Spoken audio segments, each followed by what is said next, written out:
Sinong presidente ang bet mo?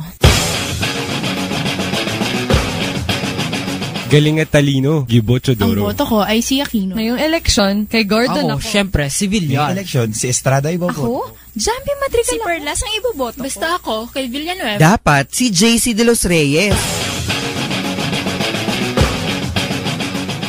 Alam mo ba na ang bawat kandidato sa anumang eleksyon ay may limitadong budget lamang para sa pangangampanya? Ang patakarang ito ay nabigyang diin sa COMELEC Resolutions No. 8758. Batay dito, ang mga kandidato sa pagka-presidente at pagka-vice-presidente ay maaari lamang gumastos ng 10 piso kada botante. Para naman sa iba pang kandidato, aabot lamang ng 5 piso kada botante ang mga walang political parties, samantalang sa mga may political parties ay tinatayang 3 piso kada botante. Layunin nito na maiwasan ang malaking paggastos para lamang sa kampanya ng bawat kandidato.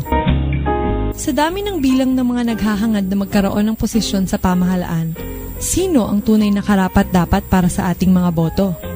Kabataan, isipin mo. Sino ba sa mga kandidato ang sumusunod sa mga batas ukol sa eleksyon? Diba sabi nga nila, a good leader must first be a good follower? Kung ang kandidatong bet mo ay lumalabag sa batas gaya nito, sasayangin mo pa ba ang boto mo para sa taong ito? Isipin mo.